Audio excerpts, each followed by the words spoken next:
Zahral fesad fil berri vel bahr. Denizde ve kuruda fesat sırf insanların el edilenden dolayı. Allah ettiklerinin bəzilərini daddırdı ki olana bəlkə qaydalar. Adını Allah hamısı Allah subhanahu lütfündəndir ki, hətta imtihan edirsən ki qaydasan ona. Ama biz indi nə hala gəlmişik? Xəstələnən kimi şikayət edirik. Pul azalan kimi şikayət edirik. Bir dənə imtihan olan kimi şikayət edirik. Qardaş, İbn-i Cevzi Rahimə olan sözünü düsturlar. İbn-i Cevzi Rahimə Allah deyir ki, bu imtihan olunanda narahat olan insanlardan halına təəccüb edirlər. Deyir niyə?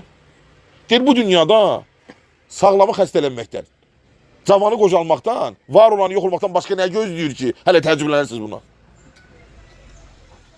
Allahu akbar. Təəccüb olsun nə var ki burada? Cavan qurtulacaq, sağam xəstələnəcək, var olan yox olacaq. Nə gözləyir ki buradan? Bu dünya zaten özü fani deyən. Yəni bunlar gözləyir səni.